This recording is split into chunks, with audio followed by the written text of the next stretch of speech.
یا ایھا الناس اعبدوا، اے لوگو غلامی اختیار کرو، ربکم اپنے پالنے والے کی، جو تمہیں پالتا ہے، الذی خلقکم، جس نے تمہیں بھی پیدا کیا، والذین من قبلکم، اور تم سے پہلے لوگوں کو بھی اسی نے پیدا کیا ہے۔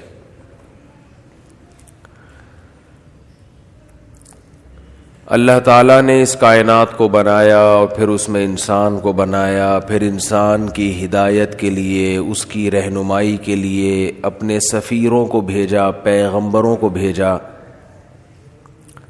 اور وہ تمام کے تمام پیغمبر ایک ہی بات بتاتے رہے کہ ایک خدا پر ایمان لے کر آؤ اور اس کی عبادت کرو، اس کی غلامی کرو۔ آج پوری دنیا اللہ کی غلامی سے نکلنے کی کوشش کر رہی ہے۔ دنیا کا سب سے فضول ترین کام عبادت بن گیا ہے۔ گھر میں والدین کی اگر اولاد ہو تو کمانے والے بچے کی قدر ہے، لیکن اگر کوئی دین پہ چل رہا ہے تو اس کی قدر نہیں ہے۔ گھر کا بھی یہی اصول ہے، ملکوں کے بھی یہی اصول ہیں، اور دنیا کے بھی یہی اصول ہیں کہ انسان سے محبت اس بیس پہ کرتا ہے کہ آپ اس انسان کے لیے کیا کرتے ہیں، اس انسان کے لیے آپ کیا خدمت کر رہے ہیں۔ اس سے کسی کو بحث نہیں ہے کہ اللہ کے لیے کون کیا کرتا ہے۔ دنیا میں اچھائی اور برائی اسی پہ گھوم رہی ہے کہ آپ کسی کے لیے کیا کرتے ہیں۔ حضرت ابو طالب نے نبی صلی اللہ علیہ وسلم کے جو چچا تھے، انسانیت کی بھلائی کے لیے آپ نے بہت کچھ کیا، لیکن کلمہ پڑھے بغیر دنیا سے گئے۔ تو نبی صلی اللہ علیہ وسلم نے فرمایا میں قیامت کے دن ان کی سفارش نہیں کر سکتا۔ تو ہم اگر اللہ کو مانتے ہیں، اللہ کے پیغمبروں پر ہمارا ایمان ہے، یقین ہے، تو صبح سے لے کے رات تک، رات سے لے کے صبح تک اپنی تمام معمولات کو، تمام ایکٹیویٹیز کو، تمام اعمال کو ہم نے یہ سوچ کے گزارنا ہے کہ ہم اس دنیا میں آزاد نہیں ہیں بلکہ کسی پیدا کرنے والے کے غلام ہیں، اور اس کی رضا کے آگے ہمیں کسی کی پرواہ نہیں ہونی چاہیے۔ یہ بات خوب اچھی طرح سمجھ لینی چاہیے کہ اسلام کا جو مزاج ہے، مزاج وہ صرف آپ کو اللہ کی غلامی سکھاتا ہے۔ یہی وجہ ہے کہ مجتہدین میں مسائل میں اختلافات بھی ہوتے ہیں، لیکن ان اختلافات کے باوجود دونوں فقہا، دونوں فقیہ، دونوں رائے بالکل ٹھیک ہوتی ہیں، اس لیے کہ دونوں رائے کو فالو کرنے والے کا جو بنیادی مقصد ہے وہ اللہ کی غلامی، بس تو یہ چیز دیکھی جاتی ہے۔ ہم عمل میں الجھ جاتے ہیں۔ میں اکثر اس کی مثال دیا کرتا ہوں، بخاری اور مسلم کی حدیث ہے کہ نبی صلی اللہ علیہ وسلم نے، اس کو خوب اچھی طرح سمجھیں جو بات سمجھائی جا رہی ہے، اللہ کرے ذہن میں اتر جائے۔ نبی صلی اللہ علیہ وسلم نے بنو قریظہ کی طرف ایک لشکر روانہ کیا، اور آپ صلی اللہ علیہ وسلم نے اس لشکر سے فرمایا کہ جب تک بنو قریظہ نہ پہنچ جاؤ عصر کی نماز کسی نے بھی ادا نہیں کرنی، عصر وہاں پہنچ کے پڑھنی ہے۔ صحابہ کرام کو راستے میں اتنی تاخیر ہو گئی کہ عصر کی نماز قضا ہونے لگی، نماز کے قضا ہونے کا خطرہ ہو گیا۔ بعض صحابہ نے یہ کہا کہ نبی صلی اللہ علیہ وسلم کا جو مقصد تھا وہ عصر کی نماز کو قضا کرنا نہیں تھا، عصر کی نماز کو قضا کرنا مقصد نہیں تھا، کیونکہ آپ صلی اللہ علیہ وسلم کو علم تھوڑی تھا کہ نماز راستے میں قضا ہو جائے گی۔ آپ کا مقصد یہ تھا کہ تسلی سے اپنے مقام پہ پہنچ کے ہم نماز ادا کریں گے، راستے میں پڑھنا ٹھیک نہیں ہے، لہذا ہم نماز اب پڑھیں گے کیونکہ نماز قضا کرنے کی اجازت نہیں ہے۔ اور حافظوا علی الصلوات والصلاۃ الوسطی، اللہ تعالیٰ کا ارشاد ہے نمازوں کی حفاظت کرو، خصوصاً درمیانی نماز کی۔ درمیانی نماز کون سی ہے؟ عصر۔ دوسرے فریق نے، صحابہ کی دوسرے گروہ نے یہ کہا کہ نبی کے جو الفاظ ہیں، نبی آپ صلی اللہ رب العزت کے سفیر ہیں، جو بات کہتے ہیں اپنی طرف سے نہیں کہتے، ان ہوا الا وحی یوحی، نبی صلی اللہ علیہ وسلم نے منع کیا ہے کہ راستے میں عصر کی نماز نہیں پڑھنی، تو ہم تو جو کچھ کر رہے ہیں نبی کے حکم پہ کر رہے ہیں، اور نبی کی غلامی کس کی غلامی ہے؟ اللہ کی۔ تو جس اللہ نے نماز کو فرض کیا ہے اسی اللہ نے ہمیں اجازت، ہمارے لیے حکم یہ کہ ہم یہاں نہیں پڑھیں گے۔ دو متضاد رائے سامنے آ رہی ہیں، ایک دوسرے کے بالکل اپوزٹ۔ بات آ رہی ہے سمجھ میں کہ نہیں آ رہی؟ اب یا تو کسی تیسرے کو جج بنایا جاتا جو فیصلہ کرتا، اور سب یہ مان لیتے کہ جو ان کا فیصلہ ہوگا ہم اسے مان لیں گے، تو جج بھی نہیں تھا کوئی۔ ظاہر ہے وہ جج تو نبی صلی اللہ علیہ وسلم ہوتے، آپ سے رابطہ ممکن نہیں تھا۔ تو صحابہ کرام کے دو فریقوں میں، دو جماعتوں میں اختلاف رائے ہوا۔ اب ایسا نہیں ہوا کہ انہوں نے تلواریں نکال کے لڑنا شروع کر دیا، کوئی القابات سے نوازنا شروع کر دیا ایک دوسرے کو، بلکہ انہوں نے جس کی جو رائے تھی اس نے اس رائے پر عمل کیا۔ بعض حضرات کی رائے یہ تھی کہ نماز پڑھنی ضروری ہے، نبی کی حدیث کی انہوں نے تعویل کی ہے۔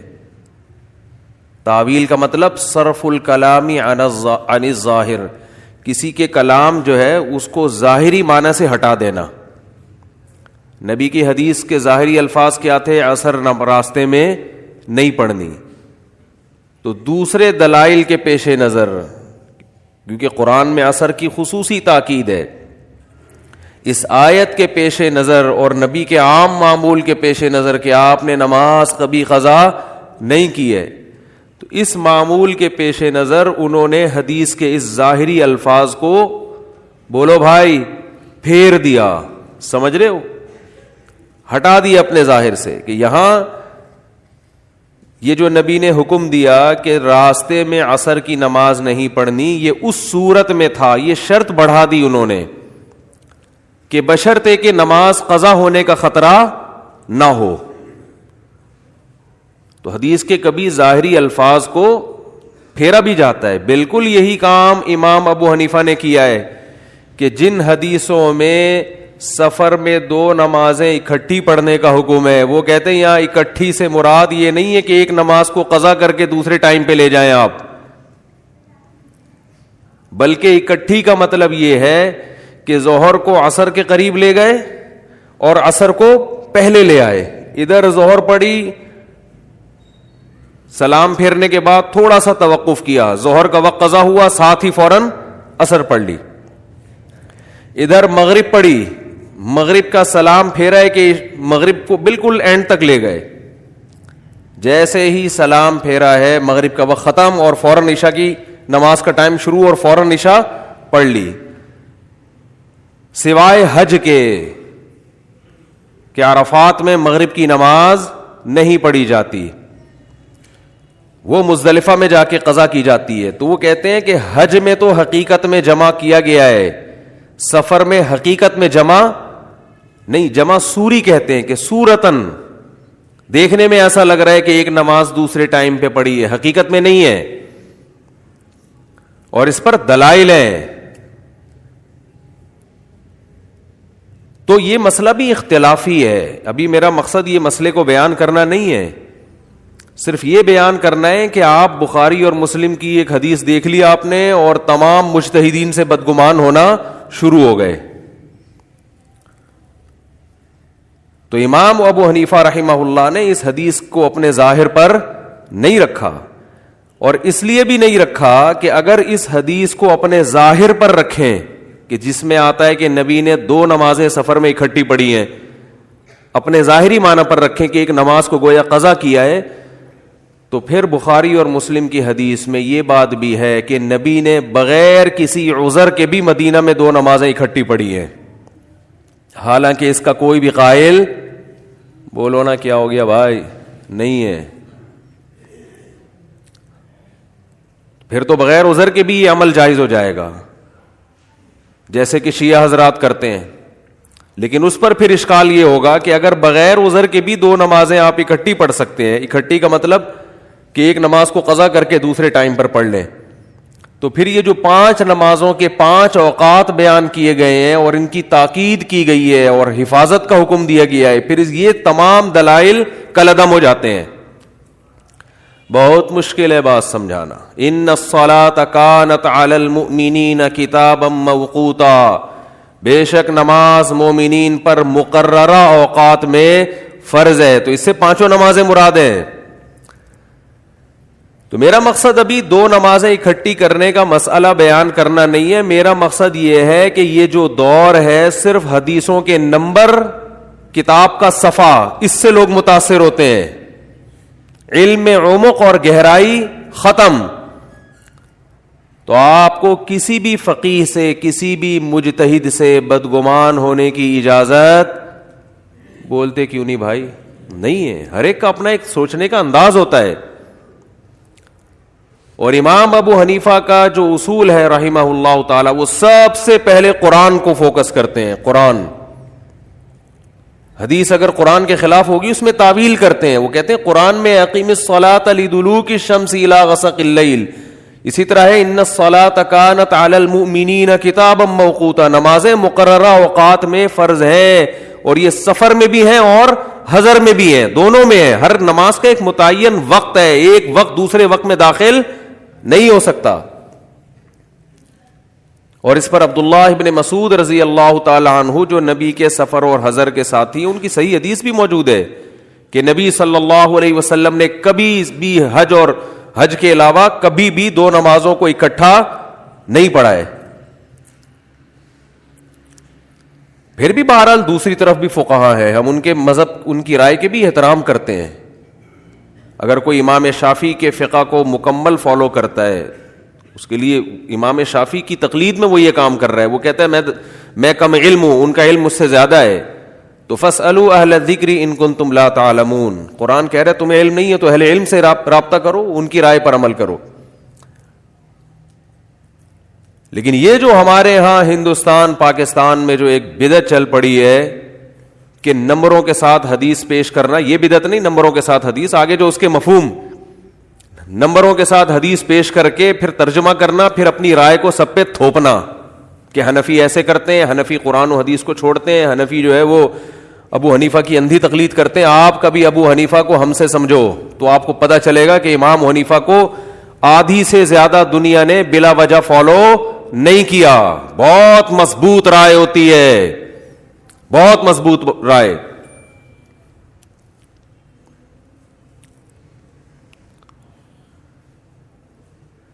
تو بڑے بڑے محدثین ہیں جو امام ابو حنیفہ کو فالو کیا کرتے تھے, ان کی تقلید کیا کرتے تھے. ان سے جب پوچھا جاتا کہ آپ خود اتنے بڑے محدث ہیں اور آپ ابو حنیفہ کی رائے پر عمل کرتے ہیں, وہ کہتے ہیں ما سمعنا رأیا احسن من رأی ابی حنیفہ, ہم نے ابو حنیفہ کی رائے سے بہتر رائے نہیں دیکھی. بہت معتدل, ہر طرف سے دلائل میں غور و فکر کر کے. تو خیر بات یہ چل رہی تھی کہ رسول اللہ صلی اللہ علیہ وسلم نے اس فریق کو حکم دیا کہ بنو قریظہ پہنچنے سے پہلے عصر کی نماز, بولو بھائی, نہیں پڑھنی. اب یہ دو نمازوں کا اکٹھا ہونے کا مسئلہ آ ہی گیا, تو ایک اور چھوٹی سی بات بتا کے بس آگے چلتا ہوں کہ دو نمازیں جو فقہا یہ بھی جائز بھی کہتے ہیں نا, سفر میں دونوں کو ایک کو دوسرے وقت میں داخل کر کے پڑھا جائے, جو جائز بھی کہتے ہیں, جیسے امام شافعی, امام احمد بن حنبل کی رائے یہی ہے کہ جائز ہے, تو وہ بھی اس کو ثواب کا کام نہیں سمجھتے, گنجائش دیتے ہیں, گنجائش. ان کے ہاں بھی اصل سنت اور افضل عمل یہی ہے کہ ہر نماز اپنے ٹائم پہ سفر میں بھی پڑھی جائے. اور یہ کیونکہ علامہ ابن قیم رحمہ اللہ نے لکھا ہے کہ یہ کام جو سفر میں دو نمازیں اکٹھی پڑھنا, نبی نے یہ عمل متواتر سنت نہیں ہے, بہت کم ہوا ہے, یہ بہت شدید عذر میں یہ کیا ہے آپ صلی اللہ علیہ وسلم نے. جبکہ ہم اپنے اہل حدیث بھائیوں کو دیکھتے ہیں کہ وہ جب بھی سفر کر رہے ہوتے ہیں دو نمازیں اکٹھی پڑھ رہے ہوتے ہیں. تو یہ خود نبی کے عمل کے خلاف ہے, یہ بہت کم ہوا ہے, یہ عام معمول نہیں تھا. جبکہ سفر میں 4 کی 2 پڑھنا یہ نبی نے ہمیشہ پڑھی ہے. ایک حدیث بھی ہمارے سامنے ایسی نہیں ہے کہ نبی صلی اللہ علیہ وسلم نے سفر میں قصر نہ کی ہو, آپ نے 4 رکعتوں کو پورا 4 پڑھا ہو. ایک بے غبار روایت بھی, سری روایت بھی ہمارے پاس موجود نہیں ہے. تو سفر میں 4 کی 2 پڑھنا تو سنت متواترہ ہے, لیکن 2 نمازوں کو جمع کرنا یہ افضل نہیں ہے. افضل یہی ہے کہ اس میں آپ ہر نماز اپنے ٹائم پہ پڑھیں. لیکن ہم دیکھ رہے ہیں کہ اس کا تو ایک ایسا رواج چل پڑا ہے کہ, اور ویسے بھی عقلی لحاظ سے اگر دیکھا جائے کہ اسلام نے جو سفر میں گنجائش دی ہے کہ 4 کی 2 پڑھو, وہ گنجائش اسی لیے دی ہے کہ نماز اپنے وقت سے ٹالنے کی نوبت نہ آئے.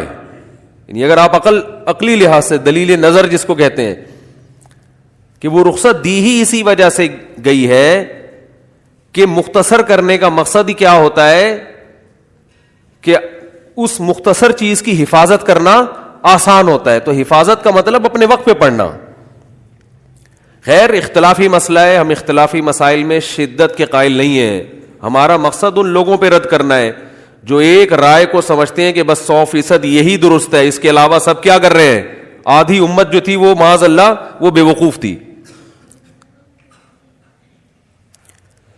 تو نبی صلی اللہ علیہ وسلم نے صحابہ کو حکم دیا کہ بنو قریظہ پہنچنے سے پہلے عصر کی نماز نہیں پڑھنی. بعض نے پڑھی اور بعض نے نہیں پڑھی. جنہوں نے پڑھی انہوں نے نبی کی حدیث کے ظاہری الفاظ کو فالو کیا, سمجھ رہے, دوسرے دلائل کو نہیں دیکھا. انہوں نے کہا یہ خود ایک مستقل دلیل ہے کہ ہم نے نہیں پڑھنی, بس نبی کا حکم ہے. جنہوں نے پڑھی انہوں نے نبی کے ان الفاظ کو دوسرے دلائل سے تقابل کیا اور ان الفاظ میں تعویل کی. تعویل کا مطلب ایک شرط کا اضافہ کر دیا کہ نبی کا جو یہ حکم تھا کہ بنو قریظہ پہنچنے سے پہلے عصر نہیں پڑھنی, یہ حکم اس صورت میں تھا کہ نماز قضا نہ ہو, اپنے وقت پہ پڑھنے کا ٹائم بھی مل جائے, لہذا ہم نماز پڑھیں گے اگرچہ نبی کے حدیث کے بظاہر خلاف ہی کیوں نہ ہو. یہ دونوں فریق جب نبی صلی اللہ علیہ وسلم کی خدمت میں حاضر ہوئے سفر سے واپسی پہ, تو آپ نے کسی کو بھی ملامت بولتے کیوں نہیں بھائی نہیں کی ہے. اب جو میں اصل بات سمجھانا چاہ رہا ہوں اس کو کھوپڑی میں بٹھانا چاہیے ہم سب کو. دیکھو اس سے بڑا اختلاف اسلام میں ہو نہیں سکتا, کیونکہ اسلام میں سب سے اہم ترین حکم کیا ہے, نماز. اس سے بڑا اختلاف ہو سکتا ہے؟ کیونکہ توحید کے بعد سب سے پہلا حکم اور سب سے اہم حکم جس کے بارے میں قبر میں سب سے پہلے سوال ہوگا وہ کیا ہے؟ نماز. حضرت عمر بن عبد العزیز کا مشہور مقولہ ہے ان اہم امورکم عندی الصلاۃ من حفظها فهو لما سواها احفظ ومن ضیعها فهو لما سواها اضیع.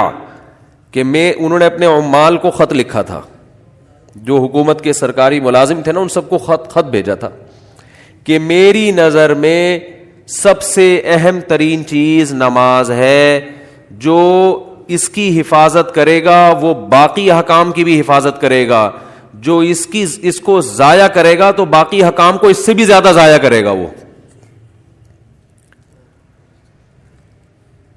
دیکھیں، باپ نے ایک بات بہت تاکید سے آپ کو کہی ہو، بہت زیادہ وصیتیں کی ہوں کہ یہ کام کرنا ہے، یہ لازمی کرنا ہے، یہ لازمی کرنا ہے، آپ نے وہی نہیں کیا تو لوگ کہیں گے باقی تو چھوٹے موٹے حکام ہیں، وہ تو ویسے ہی، اب تو وہ تو اس پر تو ویسے بھی عمل نہیں کرے گا. جب اتنی اہم حکم کو توڑ دیا تو اس سے چھوٹے حکم کو تو توڑنا اور آسان ہوتا ہے نا. تو حضرت عمر بن عبد العزیز نے کیا فرمایا کہ جو نماز چھوڑے گا تو اسلام کے باقی حکام کی وہ دھجیاں اس سے زیادہ اڑائے گا. وراثت تو بہت دور کی چیز ہے، بہنوں کو وراثت دینا اور باقی برائیوں سے بچنا، وہ سب سے اہم تو یہ ہے. تو اب آپ بتاؤ، اسلام میں سب سے اہم حکم توحید کے بعد کیا ہے؟ یعنی اسلام لانے کے بعد نماز ہے. اور صحابہ کا اختلاف جو ہوا کس مسئلے میں ہوا؟ نماز کے مسئلے میں.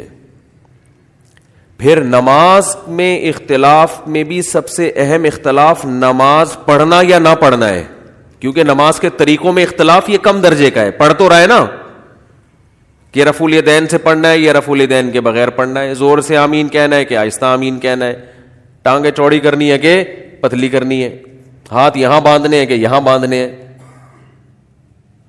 یہ کم درجے کا اختلاف ہے. ایک اختلاف یہ ہے کہ رکعتوں میں اختلاف ہو جائے کہ 4 پڑھنی ہے کہ 2 پڑھنی ہے، یہ تھوڑا اور بڑا اختلاف ہے. اور ایک اختلاف یہ کہ اس پہ ہو جائے کہ پڑھنی ہے کہ نہیں پڑھنی، یہ اس سے بھی زیادہ. بولتے کیوں نہیں بھائی؟ یہ ٹیکنیکل پوائنٹ ہیں، ان کو یہ کتابوں میں نہیں ملیں گے آپ کو، ان کو نوٹ کر لیا کریں. نماز پڑھنی ہے کہ نہیں پڑھنی، سرے سے عدم اور وجود میں اختلاف ہو رہا ہے. ہمارے تو اس سے کم درجے کے پھڑنے ہیں، ہمارے جو جھگڑے ہیں نا، ہم تو رفع یوں کرنا ہے کہ نہیں کرنا ہے.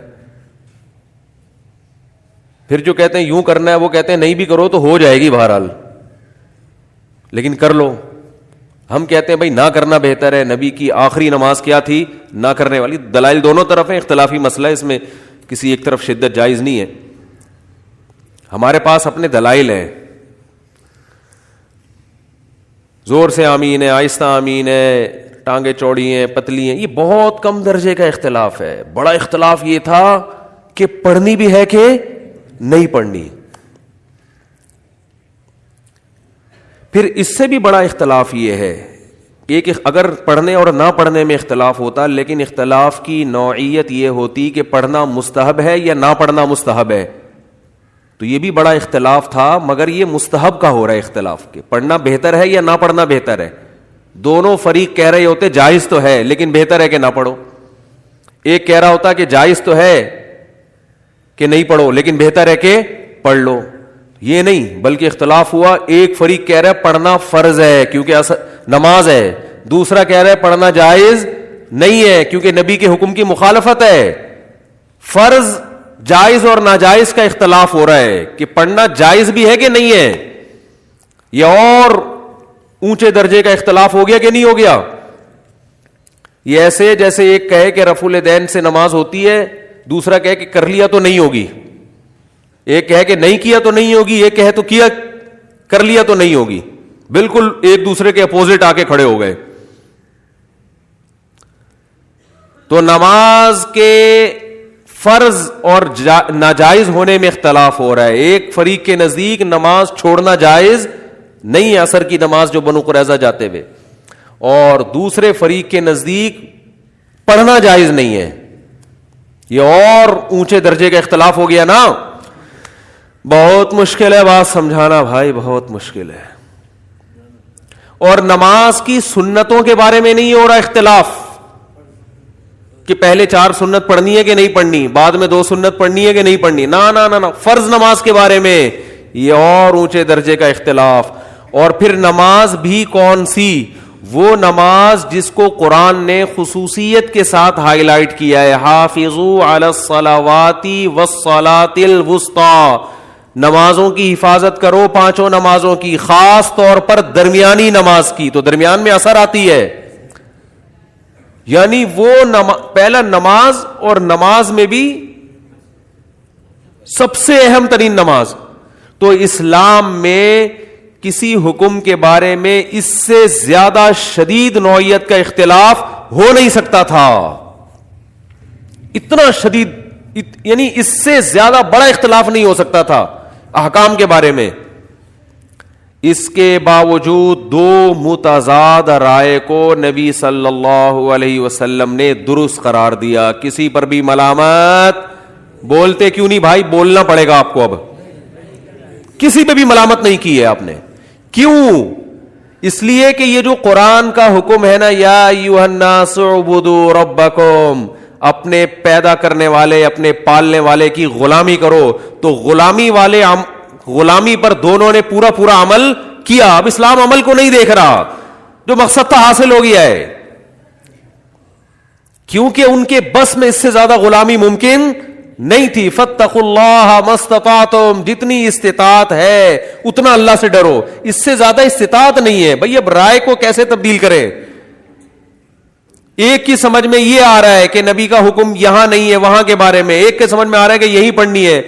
اب یا تو نبی خود وحی کے ذریعے آ کے بتائیں کہ میری مراد کیا تھی. جب یہ پاسبل نہیں ہے تو اب رائے کو تبدیل کرنا ممکن نہیں ہے. جب اللہ کی رضا ہے تو بس اس نے اللہ کے حکم کو پورا کر دیا.